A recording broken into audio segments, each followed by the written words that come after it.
Bonjour à tous, merci d'être si nombreux pour ce webinaire, le dernier de l'année sur la thématique de, en gros, est-ce que vous êtes sur la bonne trajectoire concernant votre stratégie post-quantique? Donc en fait, on a voulu ce webinaire comme une remise à jour d'un webinaire qu'on avait fait l'année dernière, où on avait dressé le panorama de la menace quantique, des enjeux, de qu'est-ce qu'elle impliquait et quelles seraient les conséquences pour les organisations. Voilà, il s'est passé beaucoup de choses au cours de l'année 2025, tant sur la thématique des régulations que sur les mises en place de projets, les retours terrain. Donc voilà, on a souhaité faire ce point sur la fin d'année. Il nous semblait que c'était le bon moment pour revenir sur ces sujets-là pour préparer l'année 2026.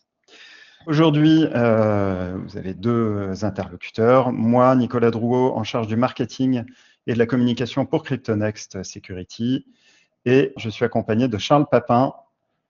Est-ce que tu Bonjour m'entends, Charles? Nicolas. Oui, je t'entends très bien. Bonjour, bonjour à tous. Donc, moi, je suis toujours Product Manager chez CryptoNext Security, en particulier sur la question du Discovery, notre offre Compass. Alors, quelques mots sur CryptoNext avant de démarrer. Pour ceux qui ne nous connaissent pas, vous êtes nombreux à venir pour la première fois sur ces sessions. Donc, CryptoNext, nous sommes un éditeur de logiciels français spécialisé dans la cryptographie post-quantique. Hein. On a été fondé après 25 ans de recherche sur cette thématique-là. On contribue aux travaux du NIST, de l'IETF, du MITRE sur les sujets de la cryptographie post-quantique. Donc, on reste très au fait des évolutions de l'état de l'art. Et donc, on propose une suite de solutions pour aider les entreprises à mettre en place leur transition vers une structure qui soit résistante aux attaques de l'ordinateur quantique. Donc, on a une offre de produits qui correspond à peu ou prou aux trois phases d'un voyage, en gros, qu'on propose qu'on recommande vers la transition post-quantique.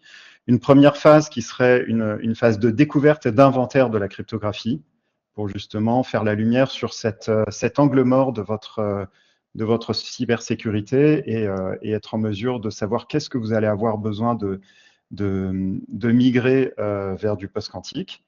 Une deuxième phase qui sera de protection, donc de remplacement des algorithmes de cryptographie classique qui seront vulnérables aux attaques de l'ordinateur quantique par des algorithmes qui seront résistants aux ordinateurs quantiques. Donc, on a une librairie qui recense et qui intègre tous les algorithmes qui sont publiés, ceux qui sont encore en phase d'évaluation. L'idée étant d'avoir une librairie à l'état de l'art sur laquelle vous pouvez vous appuyer pour justement remédier à ce problème-là et mettre en place une structure robuste. Et enfin, il ne s'agira pas de remplacer purement et simplement un algorithme par un autre.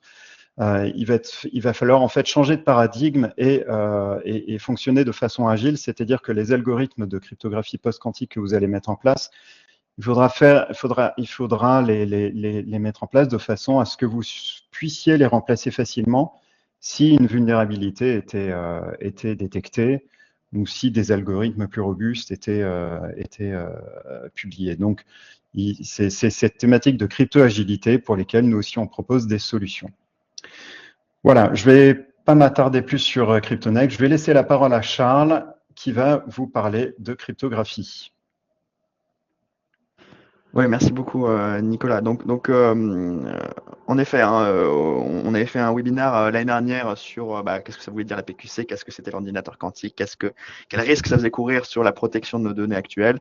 Bon, on estime qu'aujourd'hui les gens sont un peu plus musclés sur ces sujets-là, donc on va pas revenir sur toute la genèse, même si c'est une histoire qui est très intéressante et scientifiquement très stimulante. Mais donc on va aller plus rapidement au fait et surtout s'intéresser à la partie régulation dans un second temps.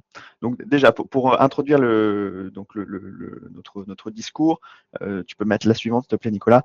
Donc voilà, nous ce qu'on dit concrètement, c'est que, vous avez sûrement vu cette slide, si on a déjà fait une présentation avec vous, que généralement, la cryptographie, hein, quand on en parle, on a des réactions différentes en fonction des gens qu'on adresse, mais souvent les yeux s'écarquillent ou alors l'attention se fait moins grande parce que c'est vu comme un sujet de mathématiciens dans des laboratoires sur le plateau de Palaiseau et qu'il n'y a pas grand-chose à voir avec le business, les business qu'on adresse, hein, donc la banque, l'énergie, voilà, la défense, etc. Mais en fait, évidemment, la cryptographie, on la voit pas comme ça, mais elle est cœur, elle est socle, c'est vraiment la racine de confiance de tout un tas de protections que vous pouvez avoir dans vos infrastructures IT. Donc, si tu peux mettre la suivante, Nicolas, s'il te plaît.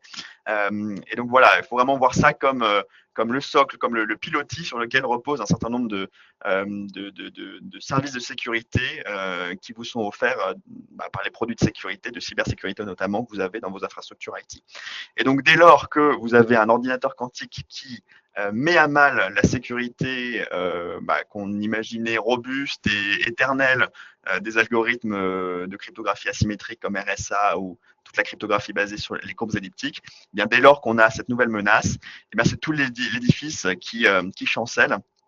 Et donc, il faut absolument prendre la mesure du risque systémique, vraiment systémique, que fait courir la nouvelle technologie de l'ordinateur quantique sur les infrastructures IT.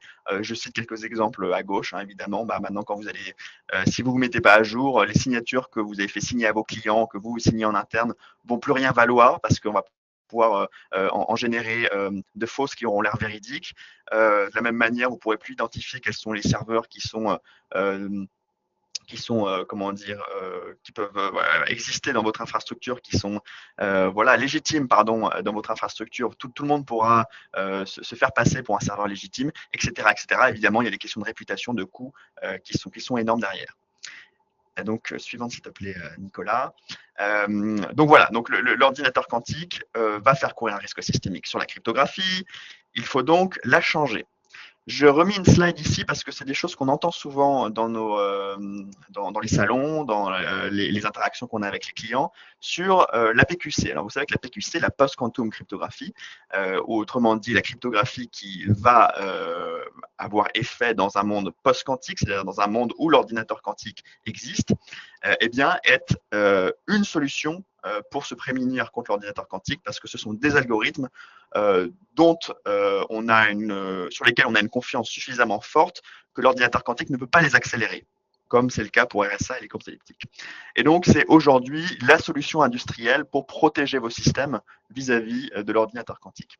Mais je mets là un certain nombre de mythes ou de mauvaises compréhensions que l'on entend souvent autour de la PQC pour remettre les idées au clair. La première, c'est que la PQC, c'est plus compliqué, donc ça demande des ressources de calcul beaucoup plus grandes et donc ça va avoir des gros impacts sur les CPU, sur vraiment la puissance de calcul que vous pouvez avoir sur vos serveurs.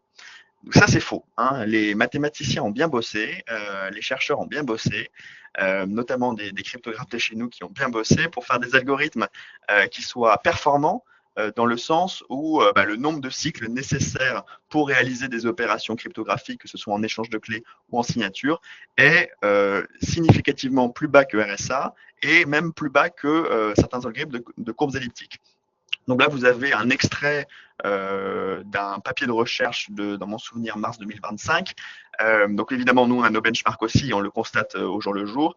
Mais vraiment, c'est pour que vous ayez les chiffres en tête, hein, que la cryptographie post-quantique, c'est efficace. Donc, il ne faut pas avoir peur de ça. Là où il faut un peu travailler et se creuser la tête, hein, c'est sur la taille des objets, par contre, que ces algorithmes manipulent. Hein. La taille des signatures, la taille des clés publiques, etc., qui transitent parfois sur le réseau. Si vous avez des certificats à faire transiter sur le réseau pour de l'authentification, eh bien pour le coup, la taille des objets qui vont être manipulés est beaucoup plus grosse. Et donc là, par contre, ça a des impacts en termes d'espace mémoire à allouer, en termes de latence réseau notamment. Mais c'est vraiment pas sur la performance et sur le computing power nécessaire pour les faire tourner. Le deuxième mythe, c'est que la PQC, c'est encore un outil un peu théorique de laboratoire. Voilà, même s'il y a des standards, on attend que l'industrie l'adopte petit à petit. On va attendre vraiment que ce soit une valeur sûre. En fait, la PQC est déjà adoptée, notamment par les gros acteurs américains de la tech. Hein. Là, je vous mets, c'est quand même intéressant, le graphique qui nous est donné par Cloudflare sur la proportion d'échanges de clés hybrides, donc post-quantiques avec des courbes elliptiques, qu'ils ont sur leur serveur. Et vous voyez que le 1er novembre, le seuil de 50% a été franchi, ce qui veut dire que pour les serveurs Cloudflare aujourd'hui, plus de 50% des serveurs qui mettent à disposition sur l'Internet mondial réalisent des échanges de clés avec de la cryptographie post-quantique. Donc c'est vraiment quelque chose qui existe de manière industrielle et les gros acteurs l'ont adopté, donc ça devient un standard de facto.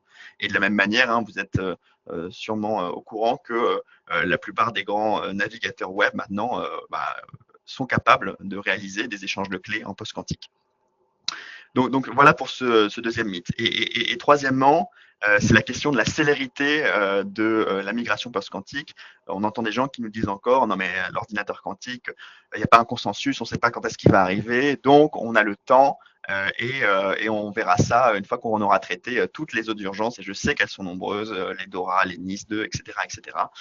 Et on va voir pourquoi c'est une mauvaise conception de la migration post-quantique de penser en termes de j'attends qu'un ordinateur quantique soit apparu. Donc là, tu peux passer sur la suivante, s'il te plaît, Nicolas. Et donc, il y a notamment ces 4 gros arguments pour vous dire que le sablier se vide petit à petit. Et donc, en fait, on n'a pas tant de temps que ça. Donc, la première raison, c'est qu'il y a en effet un horizon technologique qui se rapproche. Hein. L'ordinateur quantique, aujourd'hui, en effet, est une technologie qui demande encore beaucoup de développement pour arriver à un nombre de qubits logiques suffisant pour réaliser des calculs qui seraient en mesure de casser les grosses clés. Pour autant, la recherche avance, il y a un capital financier énorme qui est investi dans cette technologie et les meilleurs indicateurs qu'on a pour comprendre l'avancée et l'horizon à partir duquel un ordinateur quantique apparaîtra, c'est d'interroger des experts et de voir comment ils se situent, comment ils se placent vis-à-vis de la date de sortie d'un ordinateur quantique digne de ce nom. Et il y a des recherches qui sont faites notamment par les gros cabinets de conseil.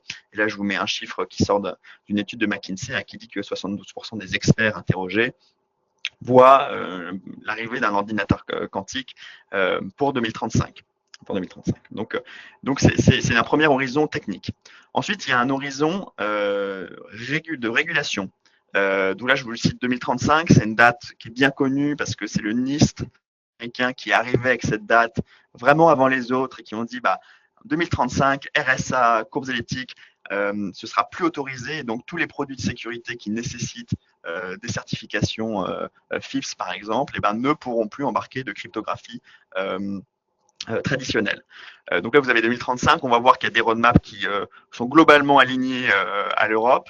Entre 2030 et 2035, la régulation va demander à la fois aux organisations de migrer et va changer ses règles d'attribution, de certification ou de qualification.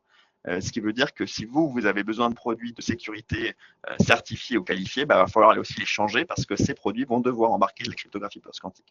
Donc voilà les 2 lignes d'horizon qui se présentent à nous.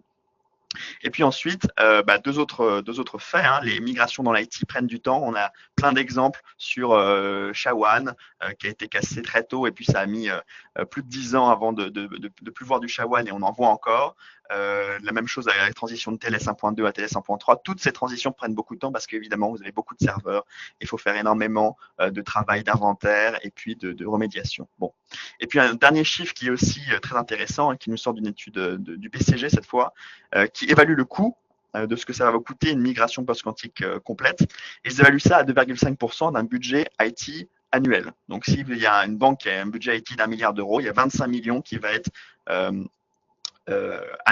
qui va adresser le sujet de la migration post-quantique. Et ce qui est intéressant, c'est que ce chiffre double si jamais vous y prenez tard. Hein. Ils estiment que ça montera à 5% si jamais on le fait dans la précipitation sans avoir passé les étapes les unes après les autres. Voilà pour ces quelques chiffres. Et maintenant, ce que je vous propose, c'est Alors voilà, il y a une première phrase qui nous est qu'on a eu dans un call client avec une agence gouvernementale qui nous a dit que la migration post-quantique, après 30 ans, 40 ans de rôle de RSSI, c'est le plus gros saut technologique qu'il a eu à affronter. Et je pense que c'est peu de le dire. Et même le directeur général de l'ANSSI, Vincent Strubel, a dit récemment aussi que la migration post-quantique, c'était un énorme défi pour toutes les organisations. Donc, il faut le prendre en tant que tel. Donc, si vous le voulez bien, on va faire un petit focus sur la régulation parce que c'est des questions qui reviennent souvent. Et on va essayer d'être un petit peu précis, notamment sur deux d'entre elles, parce que c'est intéressant vraiment de voir ce que disent les textes. Et surtout, l'objectif, c'est de vous montrer que, évidemment, se conformer à DORA, c'est une priorité pour le monde financier et bancaire. Se conformer à NIS 2, c'est une priorité pour toutes les entités importantes ou essentielles, mais que en fait la migration post-quantique c'est un élément de conformité à ces cadres réglementaires-ci. Donc il ne faut pas voir ça comme étant un autre dossier sur la pile des urgences, il faut vraiment voir ça comme une des entrées à adresser pour être conforme à NIS 2 ou à DORA notamment. Donc là, je vous mets globalement le panorama des grandes régulations qui ont trait à la cyber en Europe, hein, donc évidemment NIS 2, DORA, EIDAS et le CRA. Et ce qui est important de voir, c'est que chacune donc de ces réglementations adresse de manière explicite le sujet de la cryptographie et du management de la cryptographie. Donc il faut vraiment avoir ça comme étant intégré à ces réglementations. Et je vous ai mis sur cette slide également les déclinaisons techniques de ces textes de loi, parce que parfois les textes de loi généraux sont très généraux sur la cryptographie et on voit qu'après ils ont des déclinaisons techniques, notamment sur la crypto, qui permettent de comprendre plus précisément ce qu'on attend de vous vis-à-vis de la régulation. Et notamment sur les deux prochaines slides, donc tu peux switcher sur la suivante, Nicolas, s'il te plaît. On va regarder précisément ce que dit Dora et ce que dit NIS 2 sur la cryptographie. Donc, concrètement, encore une fois, il y a le texte de loi, DORA, hein, que vous pouvez aller voir, avec notamment son fameux article 6, dont on vient beaucoup nous voir pour nous demander d'aider les entreprises à être conformes à l'article 6. Et l'article 6, c'est un article assez général sur le management des risques ICT, donc Information and Communication Technology. Donc voilà, on va voir des choses assez générales sur des stratégies, des procédures, des protocoles, des outils. Ce qui est intéressant, c'est que dès qu'on descend d'un niveau dans les réglementations techniques qui découlent de DORA, notamment sur celle que je vous affiche ici, hein, la 2024-1774, elle va vraiment citer précisément ce qu'il faut que vous ayez dans vos systèmes IT pour être conforme à DORA. Ce qui est intéressant, c'est que déjà dans le préambule, hein, il cite les quantum advancement comme étant un des risques qu'il faut absolument prendre en compte. Donc, la question d'être quantum safe et d'être sécurisé face à l'ordinateur quantique, c'est dans DORA. Ensuite, voilà, les articles 6, 11, 13, hein, c'est ceux que je vous invite à regarder de manière plus précisément dans cette régulation. Donc, il y a une question sur les crypto, ce qu'on appelle nous les crypto-policies, hein, c'est d'avoir un cadre de haut niveau sur les algorithmes, les protocoles, les cipher suites qui sont autorisés dans vos systèmes. Hein. Donc ça, il faut dorénavant prendre ce rôle en compte, hein, ne pas laisser les développeurs de vos applications choisir la librairie qu'ils ont utilisée depuis tout le temps et ne pas avoir de contrôle global sur les algorithmes utilisés dans vos applications, par exemple, mais pareil sur le réseau, etc., etc. On voit que l'article 11 fait un point très précis sur la crypto-agilité. Hein. On va vous demander d'être beaucoup plus réactif si jamais un algorithme doit être modifié ou changé, parce que aujourd'hui, on a des nouveaux algos de PQC qui sont standardisés, mais qu'est-ce qui dit que ils vont pas tomber en termes de sécurité d'ici 5 à 10 ans. Donc, il faut être dans un montage beaucoup plus agile pour remplacer la cryptographie sans refaire tout ce ramdam sur la migration PQC, avoir une capacité beaucoup plus légère de changer ces algorithmes dans vos applications et dans votre réseau notamment. Et puis enfin, il y a une vraie question sur le réseau, hein, plus précisément, sur les connexions réseau, puisque comme vous le savez, hein, une attaque qui existe déjà et qui menace déjà vos informations, qui nécessite une confidentialité de long terme, c'est l'attaque rétroactive Harvest Now Decrypt Later, hein, HNDL, qui consiste à stocker des données aujourd'hui pour les déchiffrer quand on aura à disposition un ordinateur quantique. Et ça, pour s'en prémunir dès aujourd'hui, eh bien, il faut mettre des tunnels post-quantiques et donc s'assurer que vos connexions et vos échanges de clés notamment, hein, c'est sur les échanges de clés que ça a un intérêt, sont PQC ou pour respecter les standards européens plutôt hybrides. Suivante s'il te plaît, Nicolas. Et sur Nice 2, non, normalement, voilà, super. Voilà, je vous ai mis les articles. Le temps avance, donc je ne vais pas aller dans la profondeur, mais globalement, c'est les mêmes idées qui reviennent. Hein. Il faut avoir des politiques de sécurité, il faut être capable d'auditer ces systèmes sur la cryptographie, il faut adopter des euh, comment dire, des approches crypto-agiles, hein, c'est vraiment marqué noir sur blanc dans les textes de loi, et toujours se conformer à l'état de l'art de la cryptographie, donc avec tout ce que peut publier notamment l'ENISA, hein, qui est cette sorte de grand chapeau, de grand parapluie qui rassemble toutes les agences de cybersécurité européennes. Donc vous pourrez lire tous ces articles à tête reposée, mais vraiment le message que je voulais faire passer, c'est que DORA, NIS2, intègre la question de la remédiation post-quantique de manière extrêmement explicite. Voilà. On peut passer ensuite sur comment on passe de ce texte de loi à vraiment un plan pour migrer vers la cryptographie post-quantique. Et donc globalement, si je reprends tout ce qu'a dit, tout ce qu'ont dit les textes de loi qu'on a vus dans les slides précédentes et que je les remets sur une slide, et ben c'est ça qu'on vous demande de faire. Il y a une phase de planification, hein, avec différentes étapes pour voilà, être en ordre de marche une fois qu'on voudra faire rentrer pardon, en production des produits pour justement améliorer la résilience post-quantique de son infrastructure. Et après cette phase de planification, il y a une phase d'exécution où voilà, il y a un cercle vertueux entre la découverte, le management et la remédiation sur lequel aussi nous, évidemment, on intervient avec notre gamme de produits. Mais regardons déjà la phase de planification parce que nous, on a l'impression et on le voit quand on discute avec des clients que beaucoup de clients sont dans cette phase aujourd'hui. Qu'est-ce qu'il faut faire? Alors déjà, il y a une question d'analyse de risque. Comme toujours, il faut prioriser ce que vous voulez sauvegarder, évidemment, hein. Donc les joyaux de la couronne, ce qui est le plus important pour vous, le plus sensible, c'est évidemment ce sur quoi il faut faire effort en premier lieu. Et si vous voulez, ce n'est pas les outils de découverte ou de management qui vont vous faire ce travail à votre place. Donc les questions d'analyse de risque où certaines choses vont changer dans votre analyse de risque, hein. Là, je vous mets par exemple la méthode EbioCRM avec les 5 workshops. Et bien évidemment, votre socle de conformité va changer parce qu'avec les nouvelles régulations, vous allez devoir être à l'état de l'art cryptographique en permanence. Vous allez devoir avoir des outils d'audit et de management cryptographique. Donc, pour être conforme à ce socle de sécurité, il y a quelques évolutions dans votre analyse de risque. Ensuite, évidemment, les scénarios opérationnels. Si vous avez un attaquant qui dispose d'un ordinateur quantique, et bien évidemment, les scénarios opérationnels d'attaque vont être modifiés. Il faut prendre ça en compte. Et puis, évidemment, va en découler dans le dernier atelier de DebioCRM, par exemple, la question du risk management. Évidemment, toutes les conclusions vont évoluer à cause de cette nouvelle menace qui arrive, qui est l'ordinateur quantique. Et en dessous, voilà, vous avez un premier, aussi un tableau qu'a produit le BCG sur ce que eux estiment être les différentes menaces sur les 25 prochaines années. Je crois que ça va être en 2050 ou 60 pour les menaces qui arrivent. Donc, je vous laisserai ça regarder à tête reposée. Ensuite, une fois qu'on a fait le risk assessment, et c'est vraiment, vraiment important de le faire, il y a une question de créer une roadmap, hein, bien sûr, hein, pour faire ça de manière ordonnée. Et là, on peut être aidé par le travail notamment des agences de sécurité. Là, je vous mets la roadmap que nous a donné l'ENISA, hein, qui est assez claire et que j'aime bien parce qu'elle met des dates précises sur les différentes étapes. Et donc, il faut voir qu'il y a 3 grandes étapes clés. En 2026, il faut, fin 2026, que vous ayez fini un inventaire et que vous le mainteniez à jour. Donc ça, c'est très important de commencer par l'inventaire, hein. C'est vraiment la première chose à faire.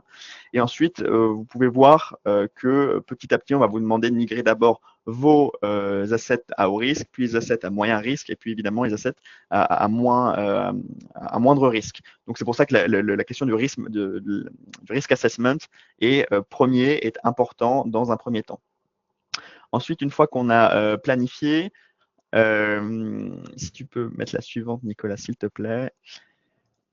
Il va falloir aussi que vous travaillez sur les politiques cryptographiques que vous allez devoir employer. C'est-à-dire que ce n'est pas vos fournisseurs qui vont vous dire utilisez tel algo, tel algo, tel algo, parce que vous savez qu'avec la PQC, vous avez un panel d'algorithmes qui est beaucoup plus large. Et donc, il va falloir vous-même vous comprendre quels algorithmes notamment, quels protocoles, quels cipher suite vous allez autoriser dans vos réseaux, dans vos applications, dans vos services, etc. Et je vous mets l'exemple, par exemple, de la PKI, où pour la PKI, il va falloir choisir les algos qui vont vous servir à signer la CRoute, à signer les certificats feuilles, etc., etc. Et il y a notamment un bon papier qui vous permet d'y voir plus clair, hein, qui est celui que le BSI a présenté à l'ECW l'année dernière. Et donc là, je vous mets les conclusions de ce papier sur l'évolution de leur PKI gouvernementale. Voilà, ils vont mettre en parallèle une PKI traditionnelle avec une PKI hybride, et ils expliquent quels algorithmes et quels choix ils font pour voilà, la signature notamment de ces certificats et les clés publiques qu'ils vont transporter. Donc en tout cas, il y a vraiment ce travail de compréhension de la crypto, de compréhension de la PQC pour vraiment rédiger des politiques de cryptographie qui seront ensuite implémentées dans vos systèmes. Voilà pour la partie policy, et je laisse Nicolas pour la partie pilote, qui est aussi très importante. Et voilà, pour la partie pilote, dernière phase de planification, qui est indispensable, parce qu'en fait, vous allez avoir besoin de comprendre quel va être l'impact de la PQC, de la cryptographie post-quantique, sur votre organisation, sur vos cas d'usage. C'est un peu comme, il est impensable de se lancer dans un projet d'une telle envergure sans avoir déjà essayé de comprendre un peu ce que ça va donner sur le terrain. C'est un peu, le projet pilote, c'est un peu votre éclaireur, hein. C'est comme si vous lanciez une bataille d'importance.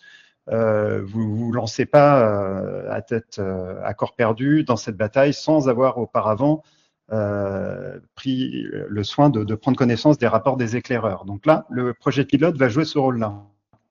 Et en fait, il va avoir un effet très vertueux, puisque au final, les projets pilotes vont vous aider à comprendre beaucoup de choses. D'une part, quel va être l'impact en termes de performance de la PQC sur vos systèmes, sur vos cas d'usage. Ça peut être des impacts en termes de latence, en termes de mémoire. Enfin, voilà. Est-ce que ces impacts vont être importants pour vous? Est-ce qu'ils vont être finalement négligeables? Charles a un peu parlé des impacts en début de présentation. Mais au final, pour vous, qu'est-ce que ça signifie? Donc ça va vous permettre de comprendre ce qui va se passer et d'en juger par vous-même. Anticiper les écueils sur le déploiement. C'est-à-dire que les écueils, vous allez avoir, vous allez déployer des nouvelles technologies. Qu'est-ce que ça va impacter en termes de, qu'est-ce que ça va avoir comme impact sur les compatibilités entre les systèmes, sur les interdépendances, sur des process que vous avez en place. Donc ça, il va falloir, vous allez avoir des surprises, hein, c'est sûr. Il faut être en mesure de les anticiper pour pouvoir lancer ça sereinement. Et enfin, ça va vous permettre de grandir en termes d'acquérir des compétences sur ce que ça va signifier de mettre en place ces nouvelles technologies. Et ça va avoir un effet vertueux dans le sens où déjà, vous allez pouvoir aussi en parler et sensibiliser votre direction. Parce qu'un projet d'une telle envergure, vous devez avoir le blanc-seing de votre direction et éventuellement des sponsors aussi pour pouvoir emmener ce projet-là. C'est un projet qui est complexe, de long terme, qui sera coûteux, donc il faut impérativement que votre direction soit embarquée sur le sujet et sensibilisée à ce que ça va avoir comme impact. Et deuxième chose, les équipes en interne aussi, hein, ça ne va pas juste impacter une équipe d'experts en cybersécurité ou en cryptographie, mais des experts une équipe bien plus large que ça. Donc voilà, ces projets pilotes, c'est pas pour rien que les autorités de régulation, hein, sont toutes unanimes sur le sujet, à savoir le NIST, la NSA aux USA, l'ENISA en Europe, l'ANSSI en France, le BSI en Allemagne et bien d'autres. Toutes, absolument toutes, ces instances recommandent très fortement de lancer des projets pilotes avant de se lancer tête baissée dans un projet de transition vers le post-quantique. Donc voilà, ce qu'on voulait justement partager avec vous pour terminer cette présentation, on est un peu hors délai, on a été très bavard, mais je pense que c'est important de vous partager ça. C'est le projet pilote qu'ont effectué Banque de France et Allianz avec nous cette année. C'est un projet dont ils ont publié le déroulé et les résultats. Vous avez un QR code là sur lequel vous pouvez, qui vous donne un lien direct pour télécharger le communiqué de presse et le rapport du projet. Mais si vous tapez Banque de France Alliance PQC sur un moteur de recherche, vous allez trouver ça très facilement. Le rapport est en libre téléchargement. Donc, l'idée, ça ne va pas être de rentrer dans la technique, mais juste de vous expliquer ce qu'ils ont fait. Ils avaient un flux TLS pour que Allianz puisse communiquer et envoyer des informations chiffrées à Banque de France. Ce flux TLS, ils ont désiré le passer en post-quantique, donc ils ont mis des proxys de chaque côté et mis en place un tunnel TLS pour encapsuler le flux TLS standard dans un flux post-quantique. Donc quelque chose de, sur le papier très simple, qui ne touche pas à l'infrastructure et qui permet de protéger les flux. Quels ont été les retours là-dessus? Donc eux, ce qu'ils ont vu, pour leur cas d'usage, les impacts en termes de performance étaient assez mineurs. Ils n'ont pas, pour eux, ça n'a pas eu d'impact, enfin, l'impact n'était pas important pour ce cas d'usage-là, mais ils avaient des volumétries relativement modérées. Mais néanmoins, le point qui est important, c'est que ça a fonctionné. Donc déjà, ils ont mis en place ce projet et mettre en place un flux TLS en post-quantique, ça fonctionne. Et c'était pas si compliqué que ça à mettre en place, puisqu'ils ont mis, enfin, pas si compliqué, ça a été relativement rapide dans le sens où ils ont mis quelques semaines, voire mois, pour le mettre en place. Donc pour eux, ça peut être une solution pour sécuriser de façon réactive une application sensible si il y a besoin de faire quelque chose rapidement. Néanmoins, ça doit rester des initiatives isolées, ça passe pas à l'échelle. Donc clairement, c'est quelque chose qu'ils voient comme s'il y a un besoin réactif à mettre en place. Et donc le point clé qui ressort de ça, c'est il faut anticiper. Et ça, on en parlait tout à l'heure. Hein, le BCG le disait aussi sur le chiffre que donnait Charles. Si vous anticipez pas, ça risque de doubler le budget. Évidemment, en fait, ce qu'il faut faire, c'est combiner les changements que vous avez besoin d'implémenter pour sécuriser vos applications et vos données, celles qui sont les plus sensibles, combiner ces besoins-là avec les évolutions progressives de votre architecture. Si vous anticipez pas, vous allez vous allez devoir tout faire à la fin quand vous serez au pied du mur. Ça risque de vous coûter très cher et d'être assez douloureux à réaliser. L'autre point, c'est que ça nécessite un certain effort pour sélectionner les composants, faire de la configuration, du test, etc. Donc ça, pareil, si vous anticipez pas, ça risque d'être compliqué. Donc, c'était un enseignement clé de ce test. Et enfin, sur la montée en compétence de l'organisation, ça a permis clairement de sensibiliser le management aux impacts de ce type de projet, aux impacts de performance, de déploiement, etc. Et aussi de se rendre compte qu'il faut une équipe pluridisciplinaire parce que ce type de projet a des impacts sur l'IT, a des impacts sur les applications, sur les infras, sur potentiellement l'authentification. Donc voilà, c'est pas juste une équipe de spécialistes cyber qu'il faut mettre en branle, mais bien une équipe pluridisciplinaire. Et ça peut être l'occasion, justement, un projet pilote de ce type-là, l'occasion justement d'être utilisé comme un événement déclencheur pour lancer une stratégie post-quantique si elle n'a pas été déjà lancée. Parce que justement, ça permet de faire remonter un certain nombre d'enseignements au niveau de l'organisation. Pour terminer, ce qu'on voulait vous partager, du coup, si vous arrivez, on arrive en fin d'année 2025, où vous en êtes sur votre projet de transition post-quantique, on voulait vous remettre le doigt sur le fait de, est-ce que vous avez quelque chose de prévu sur l'inventaire cryptographique? On l'a vu, ce sera quelque chose qui sera indispensable, quelle que soit finalement la cryptographie que vous allez mettre en place par la suite. C'est un angle mort actuellement de la cybersécurité. Il faut absolument faire l'inventaire de votre cryptographie. Idem pour la crypto-agilité, c'est le nouveau paradigme. Il faut être en mesure de pouvoir rapidement remplacer un algo si on considère qu'il y a une vulnérabilité. Donc, il faut commencer à travailler sur le sujet.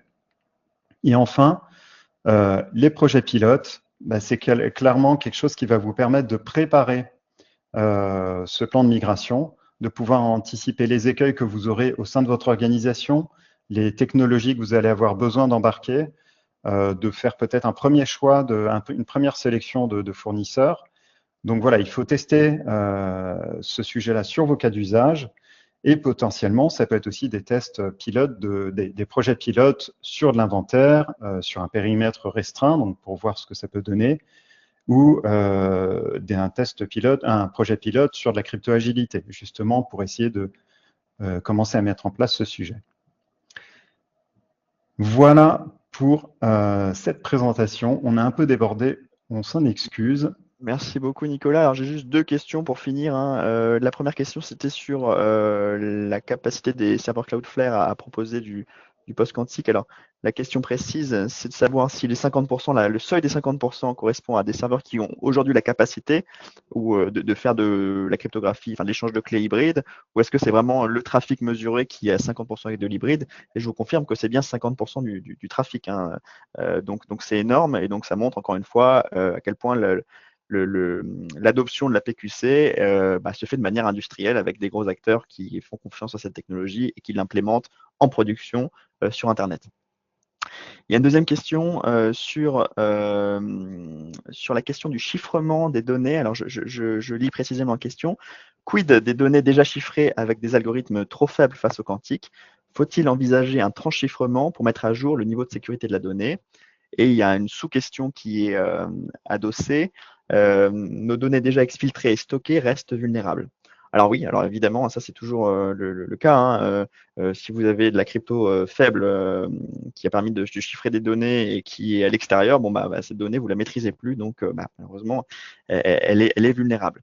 Maintenant pour la question du chiffrement des données qui sont encore en sécurité dans vos infrastructures, déjà la première chose à rappeler, c'est que l'ordinateur quantique a une action délétère, particulièrement sur la cryptographie asymétrique, hein. Donc, c'est la cryptographie qui permet de sécuriser les communications à distance. Pour ce qui est des algorithmes de chiffrement symétrique, type AES, alors ça dépend de quel côté de l'Atlantique notamment vous vous situez, hein. Les Américains disent que finalement il n'y a pas trop d'impact de l'algorithme de Grover sur la sécurité d'AES. Si vous regardez ce que dit l'ANSI, ils disent tout ce qui est en AES 128 va devoir migrer en AES 256 parce qu'on estime qu'il y a un risque de division par 2 de la sécurité des algorithmes de chiffrement symétrique type AES.